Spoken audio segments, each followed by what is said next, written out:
Hey everyone, Chris here from Nightshade Miniature Studio, and today we're going to be painting a red Leman Russ from Warhammer 40k. Now, the technique that we're going to use is one of many techniques to paint red, but this technique works quite well over larger vehicles and models, such as a tank. The technique would also apply to any vehicle that's predominantly red, such as a Blood Angels Rhino or an Orc vehicle. So we're going to go from base coat to final product here, so feel free to follow along. If you have any questions, shoot those over to us at nightshadeministudio@outlook.com. Check us out online at nightshadeministudio.com and like us on Facebook at facebook.com/nightshadeministudio. And as always, go ahead and subscribe to receive the latest updates on new videos. Alright, so let's get started. So as you can see here, we have the model completely assembled. We have attached the main turret cannon here. We have not attached the sponson weapons or the hull weapon. That was done so we could switch back and forth. And after we assembled the model, we went ahead and primed it with Army Painter Color Primer Dragon Red. And then the first step here is we're going to go ahead and pre-shade and pre-highlight the model. So for the shading, we're going to use Vallejo Model Air Blue Gray. And you could do this with black, but I didn't want to have that strong of a shadow, just enough so it was visible. So with the blue gray, we're going to play up against the red here and really tone down the shadows here. So we're going to go ahead and prep our airbrush with Vallejo airbrush thinner and a few drops of this blue gray and get that all thinned and prepared. I'm just using the cup here to measure out how much thinner I'm actually going to add, as opposed to doing the guesswork and preparing too much paint. You know, between the paint and the thinner, they get a little pricey. So if you measure out the thinner prior to adding it to the cup with your paint, you can have a slightly better guess of how much paint you're actually going to prepare here. So give that a good mix with an old brush, and it should just barely coat the sides. And I'm adding a few more drops of paint here to make sure I get the coverage that I want.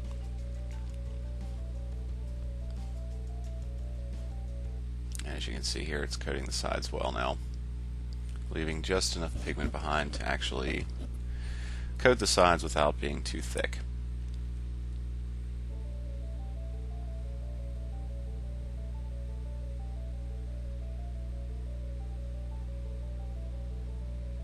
So now add that to our airbrush.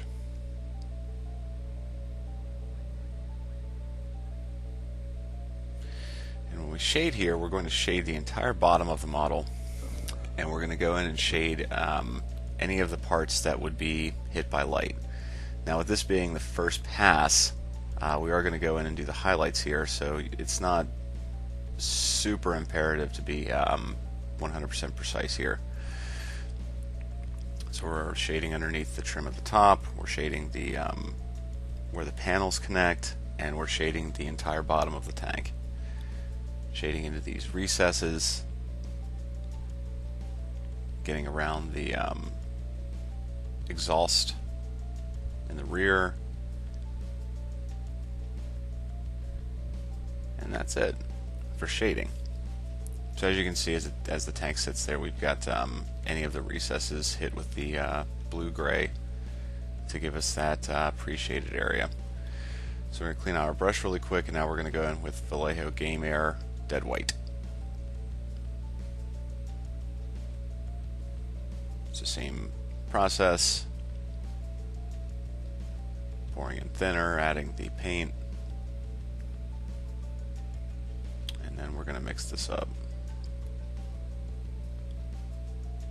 With this being white in a white cup, it's going to be kind of hard to see it coat the sides here, but hopefully you can kind of get the idea that we're just doing that exact same process. So add that to the airbrush, and now we're going to go in and we're going to pick out the highlights with white.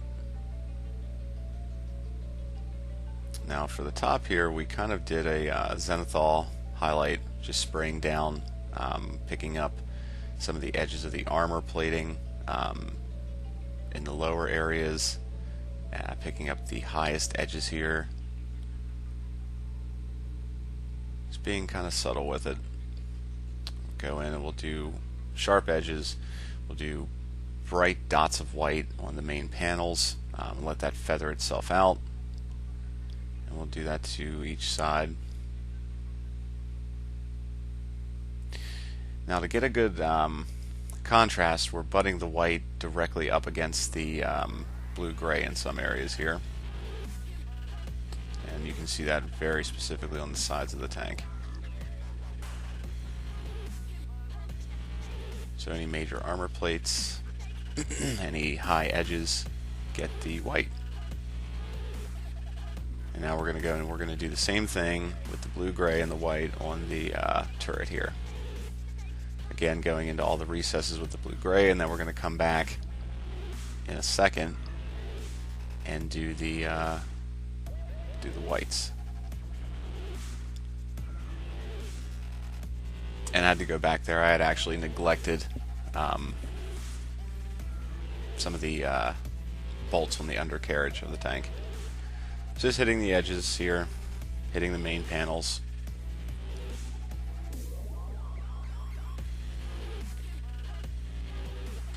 Again, being much more precise with the white than we were with the blue-gray. Now, you could do this over any primer. I did it over the main body color of the tank to give us a little bit of a mid-tone. And you'll see here, hopefully the camera picked it up, that there are some areas that we have that were not hit as heavily with the blue, gray, or the white. They are a much more of a mid-tone for us. So now we're going to go in with our red, and we're going to go in over top of where we sprayed. This is Vallejo Model Color Translucent Red. And this is great because it's going to give us a real depth of color. If you watch any of the videos that I did with the Night Lords, we did that with an alclad lacquer.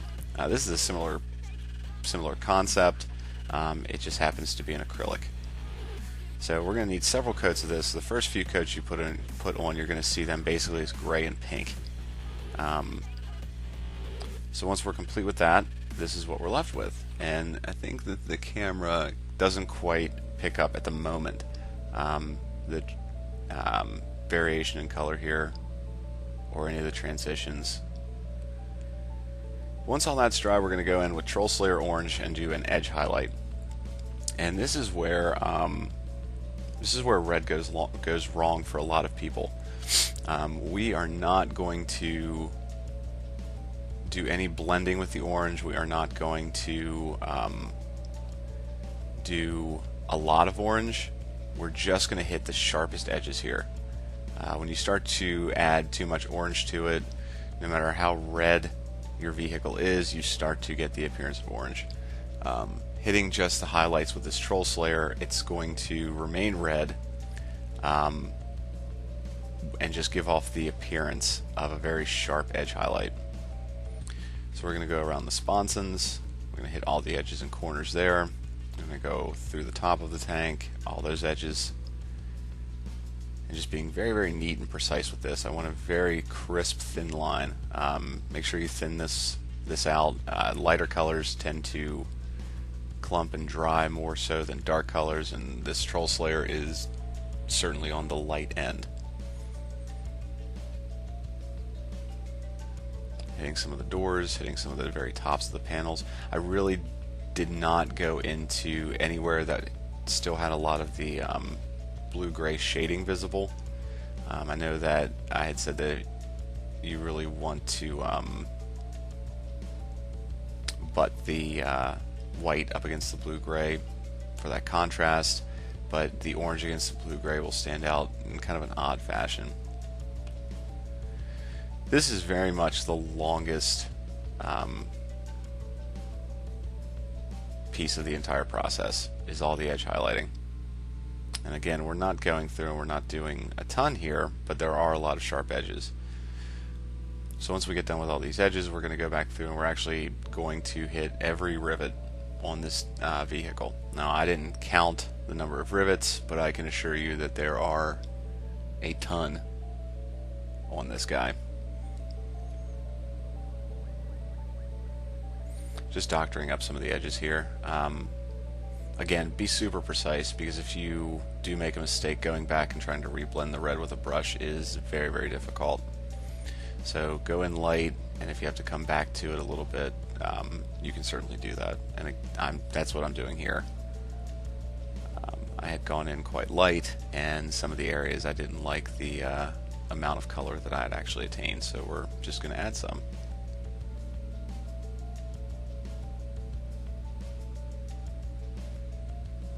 And again, not a ton of orange, but there are a lot of sharp edges.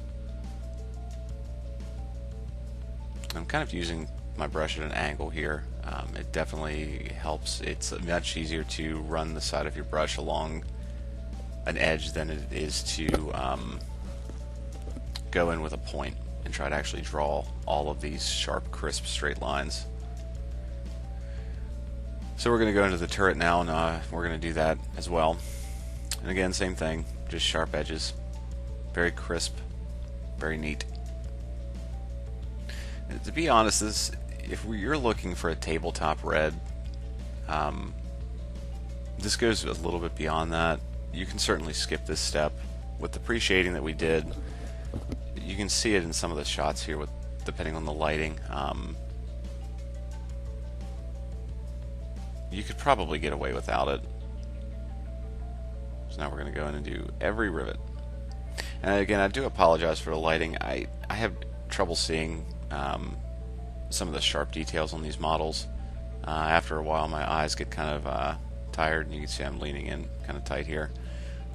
So I know it has a tendency to sort of wash out what I'm working on. Hopefully we can get that corrected possibly in the future, but I have lowered the lighting here physically, but we may have to look at if anybody has any tips on how to lower the lighting through a program. I would be happy to hear any suggestions you guys may have. So again, every rivet, and there are a lot of them. But as I said, this is sort of an extra step. I mean, with the edge highlighting, for tabletop standard, you could certainly skip this part, which will save you, honestly, a lot of time. But I will say that it does pay off. Even sitting at a distance, when you see that sharp edge highlight, it is actually very noticeable.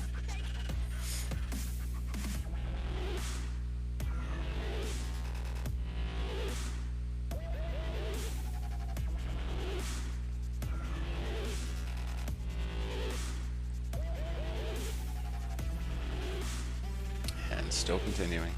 More and more rivets. And the reason that this takes so long is because of the amount of detail, or I'm sorry, the amount of intricacy in the detail. To take a small blob of paint and barely touch the tip of each rivet is quite time consuming.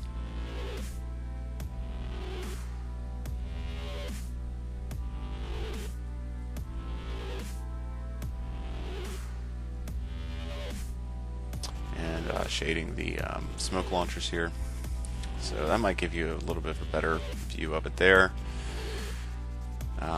Fear not, I will have still photos of this at the end.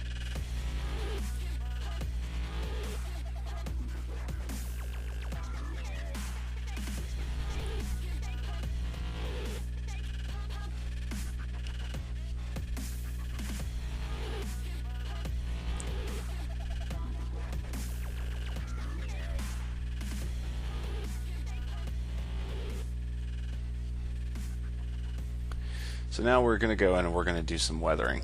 So I've got the two colors prepared. One is what we used for the shade, that's the Vallejo blue-gray.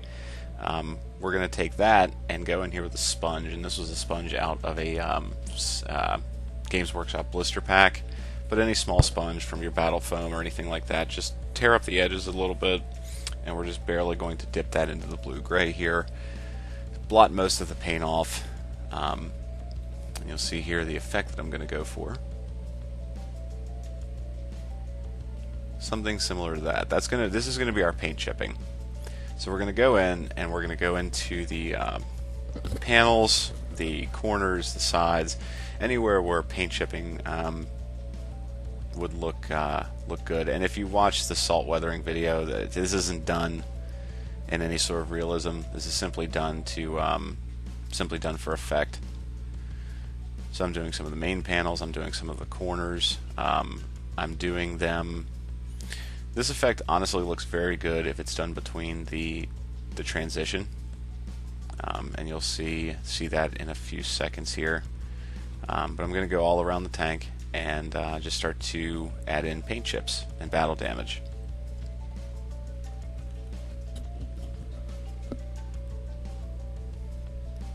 Now I did weather it heavier in areas that you might see some battle damage, but I certainly didn't go into this scientifically. Now we're going to take a brush and we're going to do some very thin lines in and around the battle damage, and these are sort of going to give us some scratches and other marks like that. So I'm just doing a very thin straight line in some of the areas here.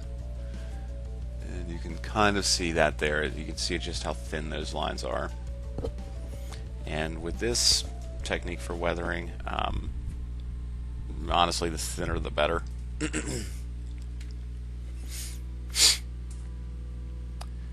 And again, not doing it in any particular scientific fashion, just kind of going on what I think looks good.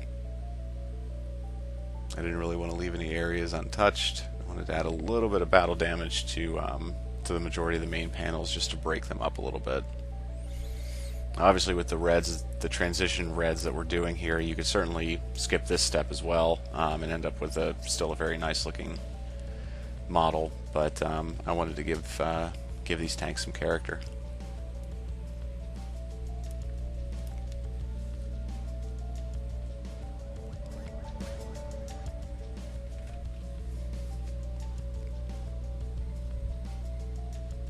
And again, just adding thin lines wherever I like the look.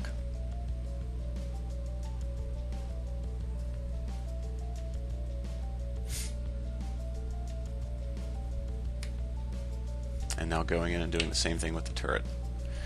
And you saw me tear a little bit off the edge of the sponge. If you go in and with your fingernails and just tear off a few jagged edges, it'll give you a much more organic look for the paint chipping. I also find it helpful to move the sponge around in your fingertips from time to time. That way you don't end up with a pattern all the way around. So now we're going to go in with Reaper Master Series Explosion Orange, and we are going to just highlight the bottom and right edges of every one of those gray marks. Now, obviously the super small ones we're not going to bother with. They're not going to be visible, but the scratch lines that we did, we're going to highlight underneath. The larger paint chips, we're going to highlight the bottom and the right, and some of the smaller paint chips, we're just going to highlight the bottom. Again, this is a very, very long process, especially if you weather the vehicle as heavily as I did. It can certainly add a lot of time to the paint job here. But the effect is very nice, and of all the weathering techniques, really preserves your paint job the best. Weathering powders look great, very natural. Salt weathering looks great, very natural. But if you're trying to preserve a paint job like this tank, this technique really kind of lets you do that. So we're obviously going to speed this up as we've done the other steps, but this one is super important to speed up because, again, this can take a while.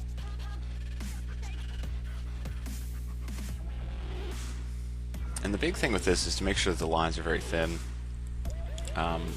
If you do a thick line for the highlight, it kind of throws off the illusion. The other thing is to keep in mind what you're highlighting. If you highlight the top edge, it just looks off. It throws the illusion off, but it just I don't know, it looks funny. As far as the edges, pick one edge to highlight all the way around,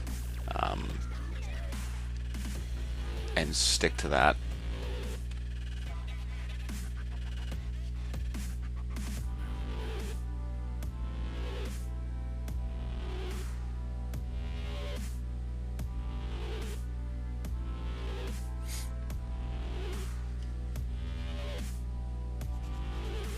As I said, some of the smaller areas we're not going to bother highlighting. The variation in the size of the paint chips lets us skip some of the areas. The larger areas you're going to want to highlight to set the gray off, but the smaller paint chips may not be necessary. Obviously, the more you highlight and the more exacting that you can be in your highlight, the better the detail of the model is going to be. But you can certainly forego some of the paint chips.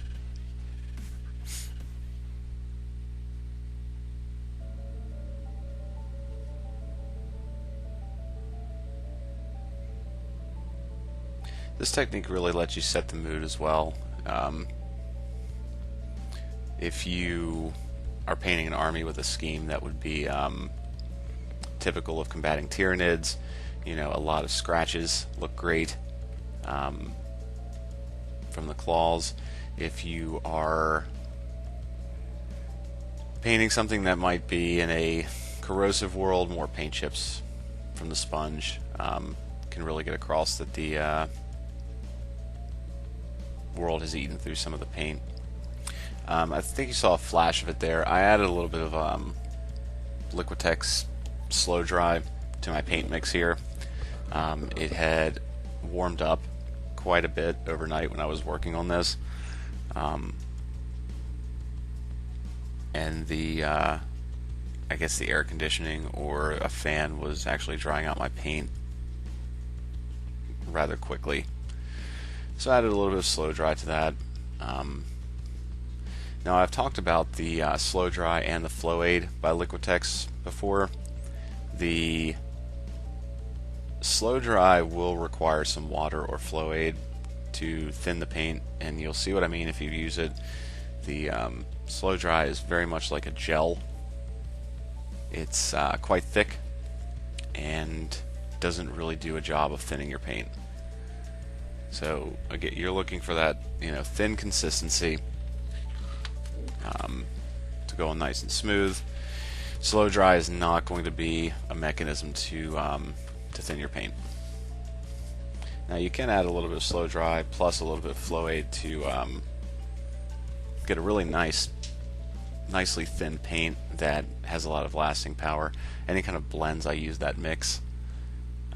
It helps the colors blend together. You're not watering it down, so you're not oversaturating the pigment. And I don't really have a recipe for that. It's sort of just feel. You have to work with it a little bit to really get an idea of what mix you're going to use. I've seen online people prepare it prior to, but I've never found those helpful. So now we're going to go through and do the metal details. So this is Vallejo Game Air gunmetal, and as I've said before, I, even with brushwork, really prefer the Vallejo Air metallics. The metallic flake is super small. The consistency is fantastic. I really like these paints even with a brush. They're great with an airbrush. They need to be thinned down just like any other paint.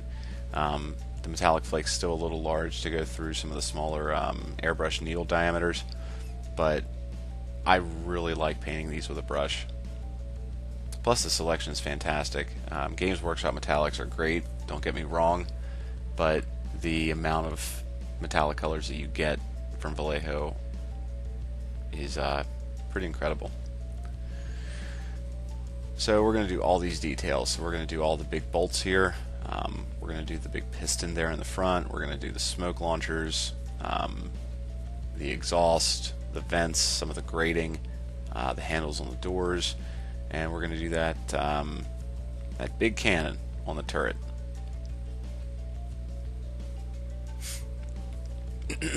So speeding this up, and again you can see I'm just going in, and again, you know, still being precise, because the last thing I want to do is go through, particularly with a dark metal like this. I really don't want to go back through and repair my paint job with the red, because the translucent red is obviously not going to cover it. White is going to have trouble covering it. It's just going to show through. So I really don't want to reblend it. It's worth it to take a little bit of extra time to be careful and neat. If you're sort of just throwing paint at the model, you'll finish that model faster, you'll finish that color faster, but in the long run you're actually going to spend more time on the model going back and fixing your mistakes. So hitting these toe anchors here.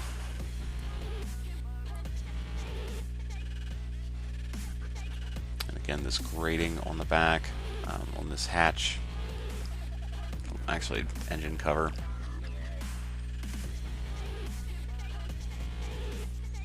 Now we are going to wash this, so it may not be completely necessary to get down into each and every impression created by the grating. Doing the vent, and now the exhaust. And this is another piece that in retrospect I probably should have left off. It is much easier to paint these exhausts separately and then attach them to the model. But I was overzealous and attached them anyway.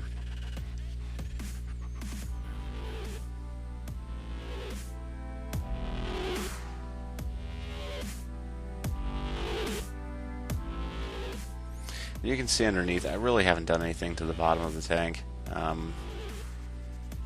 I don't plan on ever seeing the bottom of the tank. I know some people will flip a Rhino upside down if it's immobilized or sorry, destroyed, but I don't do that. It stays upright. So we're finished with the metal, the first pass. We did the same thing to the turret here. We hit the large cannon and any of the metallic details on there. And we actually skipped some. I mean, there are so many metallic details you could go through and hit with these things, but just sort of pick and choose what's necessary.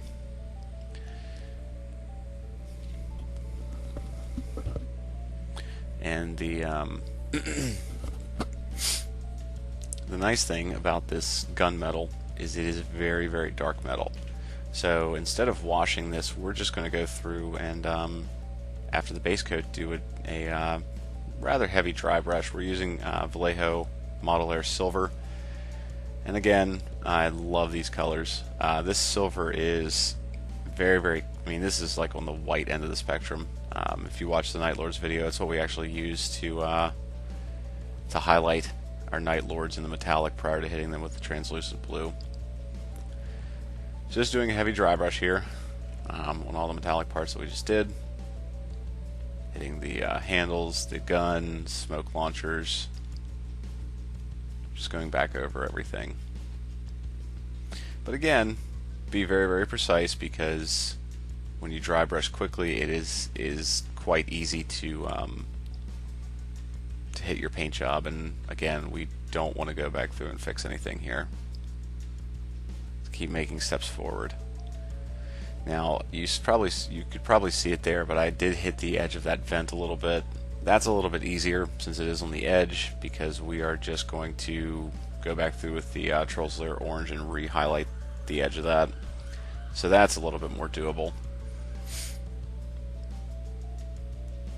But I did switch to a smaller brush here to do the bolts. And again, we're going to go back through and wash this, so we're not being, you know, terribly precise to only hit the high edges.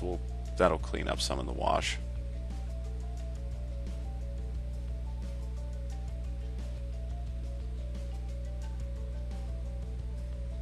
Just repicking out all these details.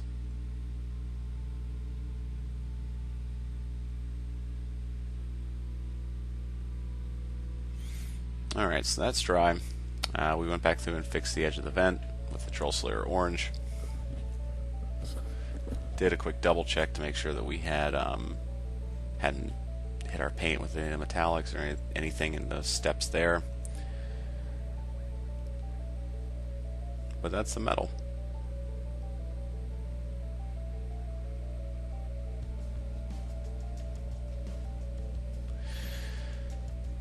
So now we're going to go in, and this is a trick that I saw in one of Kenny Boucher's videos, and I tried it out and I really liked it. This is Citadel's Typhus Corrosion, and instead of going in and trying to paint the tracks super precisely, instead of painting them and then attaching them to the model, I'm just going to absolutely slather them with Typhus Corrosion. If it spills over onto the paint a little bit, that's fine. You know, it looks like wear and tear, rust, muck, things you would see in battle. So again, just absolutely slathering these tracks. And he has a few good videos out here on this, but you know, give him a watch, because this certainly isn't my technique. I absolutely used his, but this is basically one for one what he's doing when he does the tanks. But like I said, give him a watch so you can show your appreciation.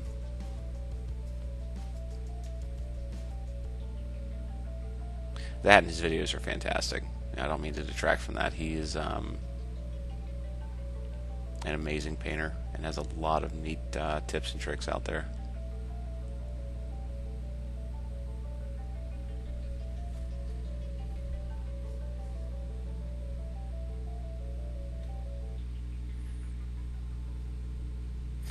So we finished that and set it off to let it dry. That will take quite some time to dry since we're laying it on so thick.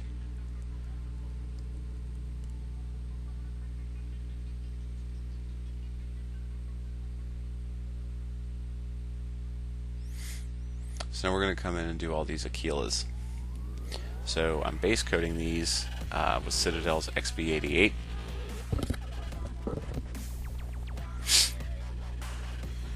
And this is purely by choice. You could do these certainly any color that you wanted to. I just chose XB88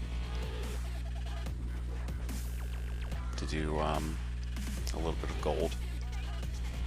But these would look good if you continue the silver that we had used on them. They would look good in any contrasting color. Green would look great on top of red. But I wanted to do gold.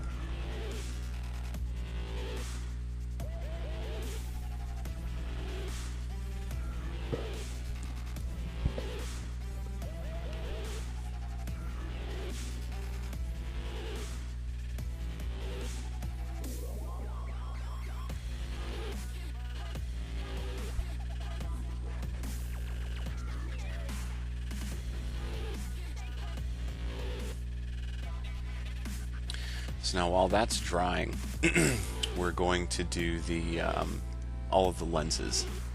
There's a targeting lens on the very front of the turret here, and then all the lenses around the hatch.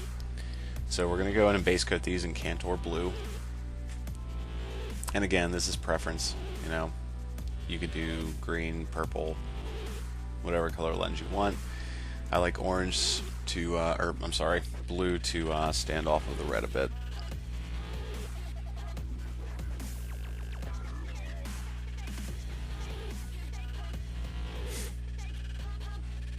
And when you go in, there are actually quite a few lenses on here, so you know, do as many as you like, as few as you like.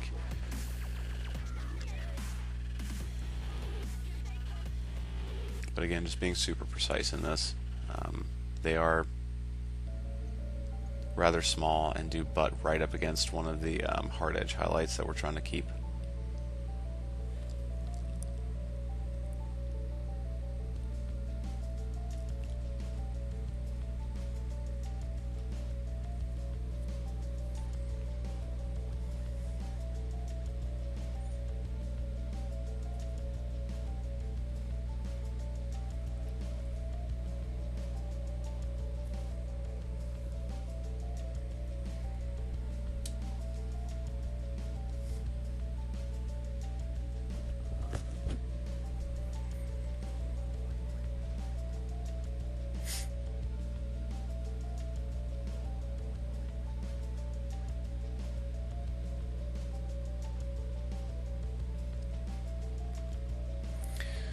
Alright, once that's dry, we're going to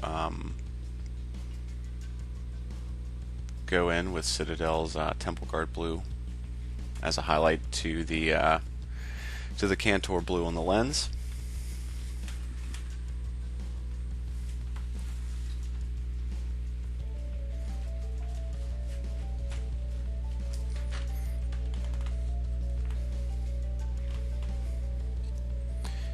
And what we're going to do, I hope you can make this out, but it may be kind of difficult. We're just going to go in and basically divide that lens in half diagonally. So we are taking the Temple Guard Blue, and on the lower half diagonally of the lens, just blocking out that lighter blue. Just taking a very straight line across. You may be able to pick that out here.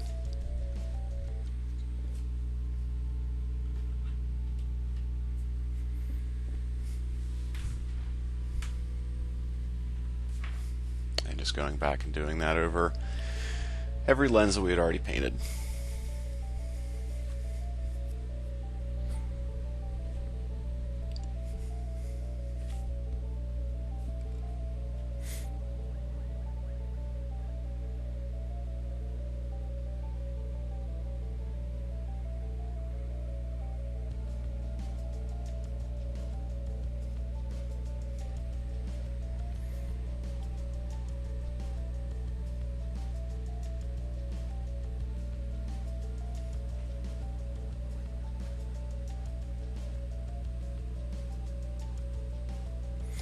So we just took a little bit of Abaddon black there and hit the upper left hand corner of the lens,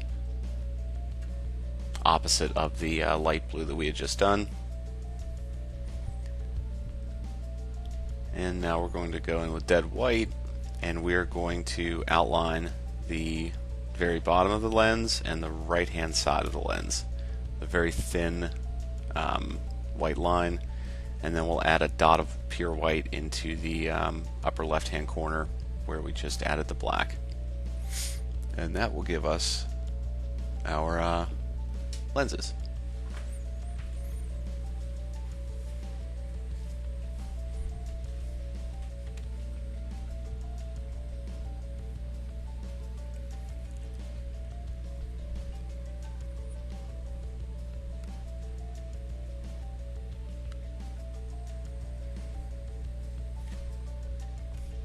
I was actually washing my brush there off screen. I had a little bit of buildup at the tip of the bristle that I guess I hadn't washed off completely.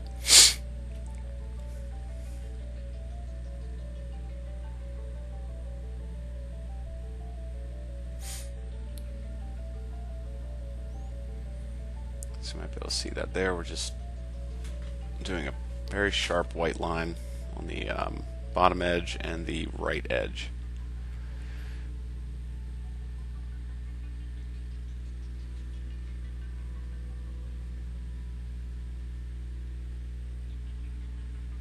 And then dotting the upper left hand corner opposite of our white L.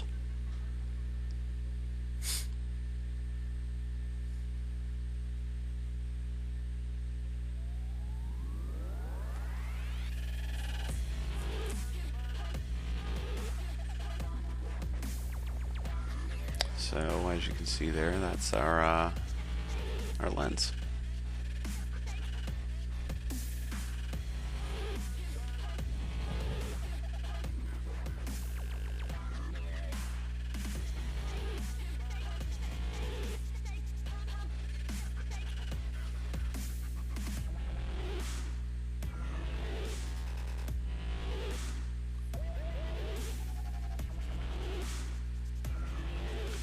So we're going to jump back to our Aquila here, and we're going to give this a all-over wash of Agrax Earthshade.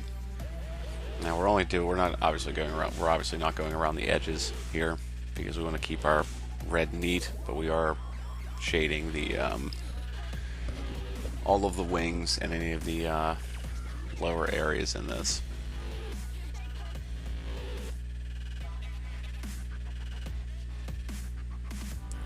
So once that's dry, we're going to go back in with XP88 and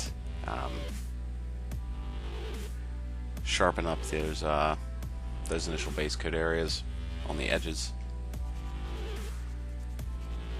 And we're going about halfway from the recess to the edge.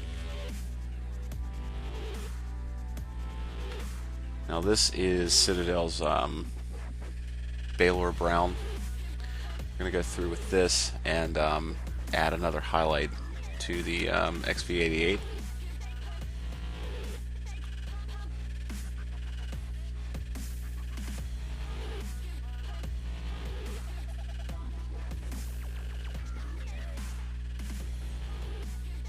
And we're actually able to blend these since this is obviously a very small area.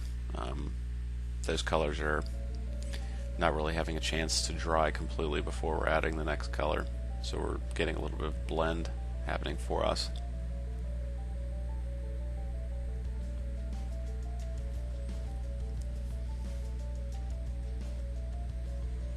Just going and re-highlighting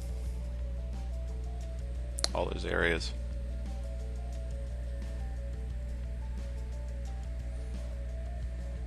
And then this is Citadel's Zamesi Desert. And we're going to go in and add another sharp highlight to the Balor Brown.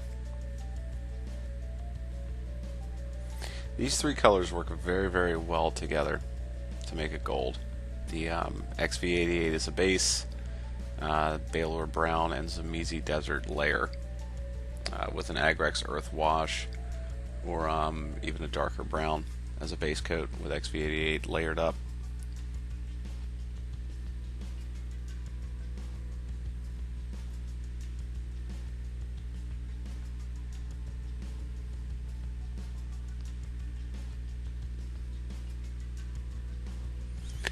And then we're going to go in and we're going to hit the very, very edges and the sharp corners here with a pure white. And again, this is Vallejo Dead White. But this is what's really going to pop this off of the tank. And as you can see, even from here, quite a lot of contrast.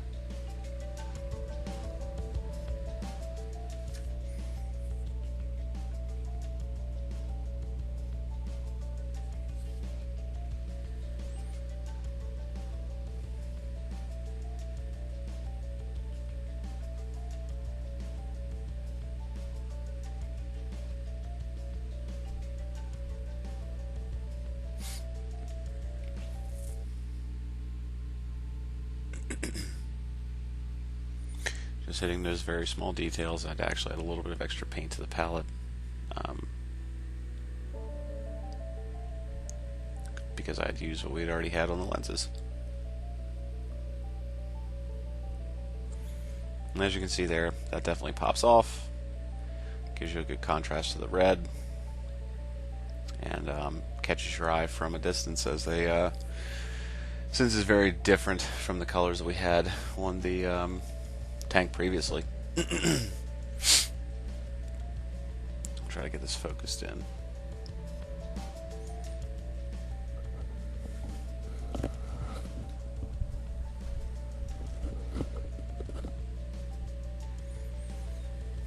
I actually went back in here and added a couple extra touches to make sure that the final white highlight was very crisp.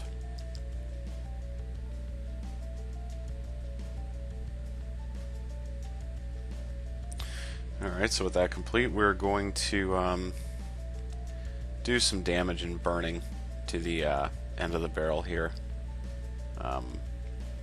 We've gone ahead and done a ring toward the base of the barrel with a Seraphim Sepia wash.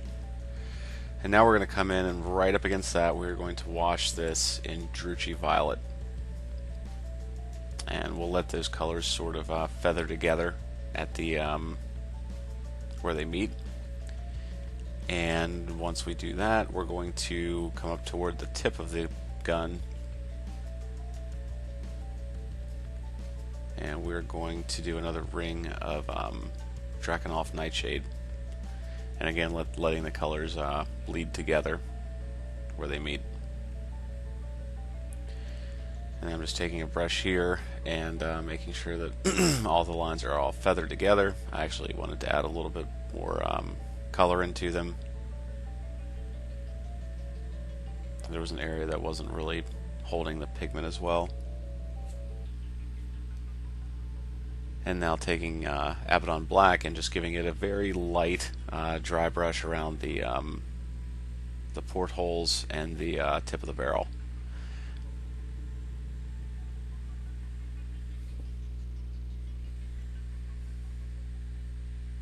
And as you can see there, now we have a barrel that looks as if it has been spun up, firing quite a few shots and heating up.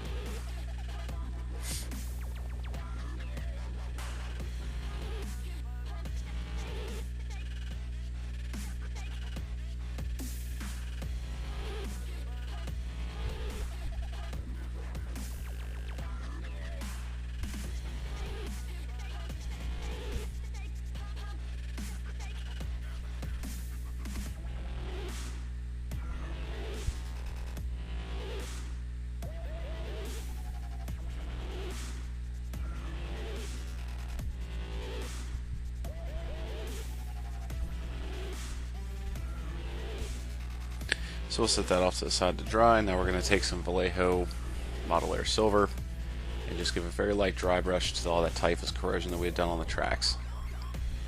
And as you can see here, we're picking up just a little bit of detail, just giving the idea of some metal left under all that gunk and muck and mire.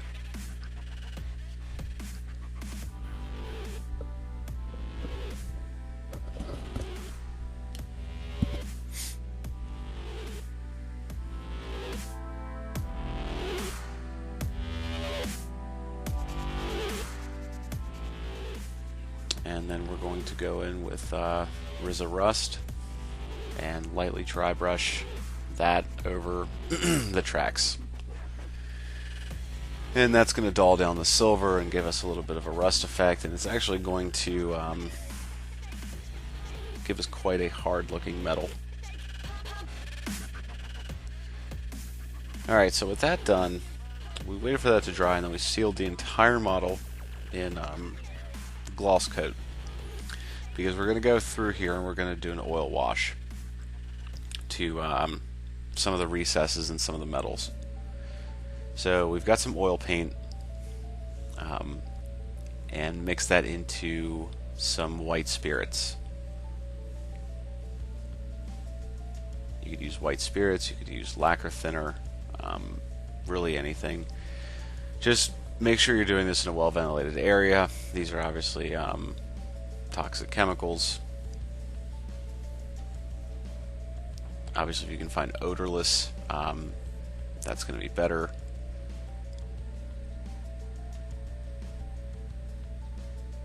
But we're going to prepare this, and we're going to prepare it to about the consistency of a wash. So that's, if I recall, that's not quite what we want to do. Also, when you're preparing this, make sure you're doing it in a something glass. If you try to do it in a plastic cup, the spirits or thinner will eat through the cup.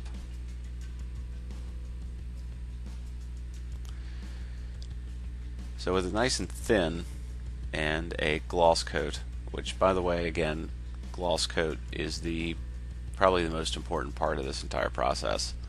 If you try to do this straight over the paint, not only would you dissolve the paint with the spirits, but you wouldn't get the same running effect to fill these gaps. So we're going to load up the brush, and we're just going to touch the brush into the recess here of the armor panel where they join, and then just guide that through, and that's actually going to run out and give us a nice black line inside of the armor panel. Now we're not going to wash everything, we're just going to do some select areas.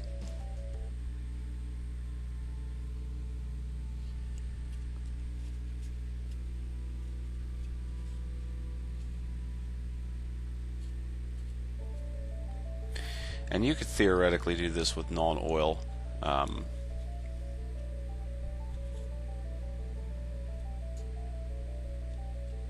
but I chose the oil paint to make sure I had a nice solid black line. With non-oil, you don't always get as rich of a black as you can with the oil wash. Now if you make a mistake, you can take a Q-tip and just get a slight bit of thinner or spirits on that and go over the mistake and just wipe that off. Don't press too hard. Your model is protected with the gloss coat, but if you rub too hard, you will rub through the gloss coat and start to damage the paint. So we're just doing the recesses here.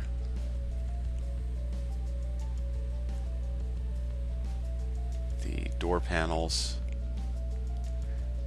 Any area like that.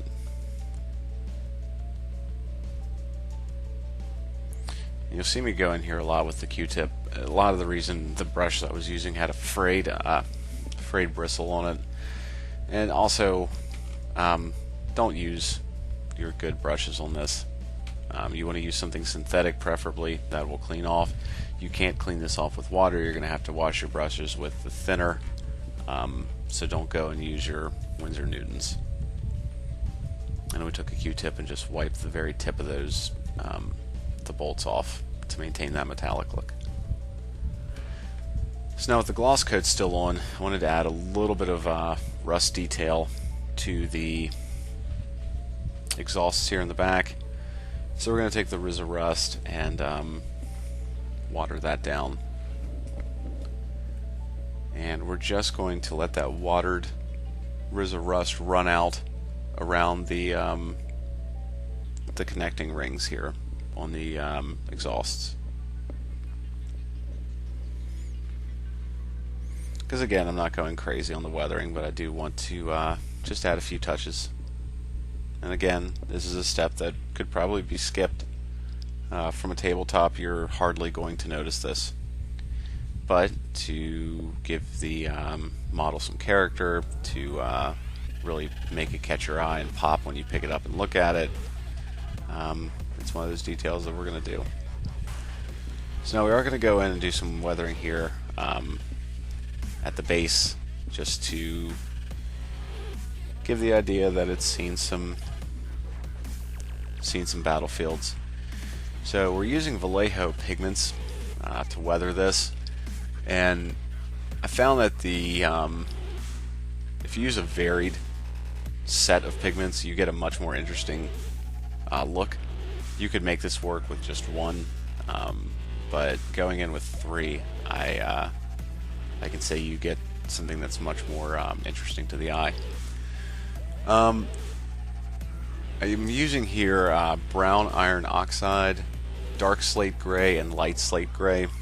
And with these, you can brush them on, but I like to add a little bit of a medium to them to get them to stick. So for this, I'm using alcohol, which is good because I have a ton of it to clean the airbrush. So just a little bit of alcohol goes a long way in these. We're going to mix it up, and you'll see the color that we're going to get. It's kind of a, I don't know, it's kind of hard to describe it. It's more like a burnt umber, maybe. And I'm just going to blot this in around the base of the tank, where it would make sense for some dust and dirt to collect. Now I did mix a lot of these together, but I also left a little bit of an extra pile there, as you can see on the palette. So I'm going in, and after I do the main color, I'm going in with the brush and just picking up some of the dry pigment to throw on top of that. And what you'll see in the final product is you get a very interesting look with some varied colors. Now once this is dry, we do have to set it, but we're going to hit the model with dull coat to bring down the gloss anyway. So that dull coat will act as your setting medium. And once that's all done, here you can see the final product. So I hope you enjoyed. If you have any questions, as always, send those over to us in an email at nightshadeministudio@outlook.com. Be sure to check us out on the web at nightshadeministudio.com. Like us on Facebook at facebook.com/nightshadeministudio. And go ahead and click subscribe to receive the latest updates when new videos are uploaded. As always, we're always looking for suggestions for new content, so shoot those on over. Thanks again.